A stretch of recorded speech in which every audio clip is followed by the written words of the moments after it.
Updates now from the UAAP as Ateneo's Kiefer Ravena leads all players in the MVP race in terms of statistical points.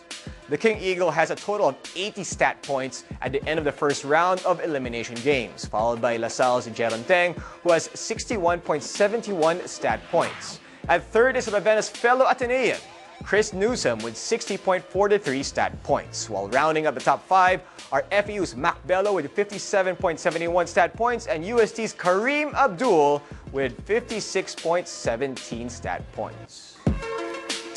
And for our Twitter topic of the night, we stick with the UAAP and ask who you think will win the season MVP award.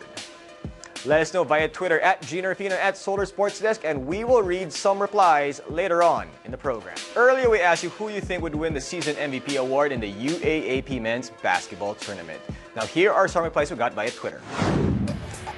From Mark Jesse Santos, Mark says, Kiefer Ravena. Numbers never lie. Enough said. From Eton Santos, I think it's Roy Super Sumang. Hashtag King Warrior. From John Daiga P. Mac Daddy, don't call me Vicky Bell. I guess Mac Bello is the choice. From I want to be like Mike. Mike says it will be Ravena if he won't be called for unsportsmanlike foul. From Alfie Depositario. My bad. Alfie. From Alfie. Ravena, Polomia, and Bello for me. Just one. You're supposed to choose just one, not three. From Ryan Oliver. Ryan says, I think Bello if he brings FEU to the finals. Otherwise, Ravena. Mico. Yes, Jinno. Halili. Rufino. What is your thoughts? We know that, okay, Kiefer's ranked #1 right now if you base it on stats purely alone.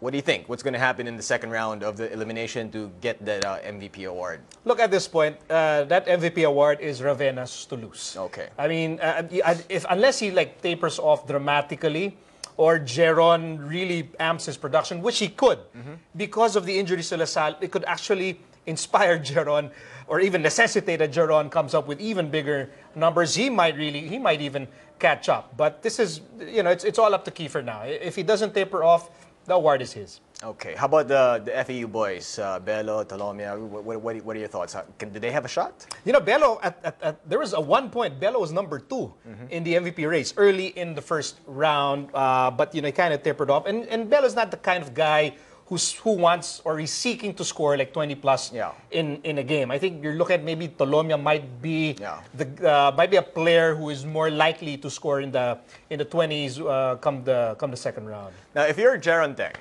would you rather get the chance to shine because you need to score, rebound, assist, do everything for your team, or would you rather get your players back and have an easier time and cruise possibly into the final four? You want your players back.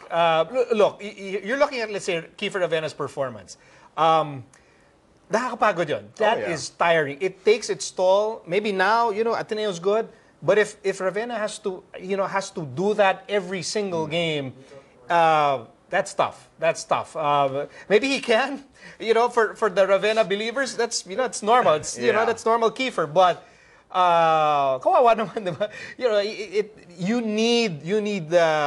Kiefer needs help. He's getting a lot from Newsom and even Tolentino. But that's tough to be doing like 30 plus for consecutive games. Are you surprised in the statistical race that Chris Newsom is actually in the top 5? Actually, no. No, because even last year, he already showed that the ability to score in double figures, and he's really proving that he is sort of part of the 1-2 punch of Ateneo. All right. Well, thank you very much, Mico Halili, Daddy Minion, once again. Always a pleasure to have you here on Sports.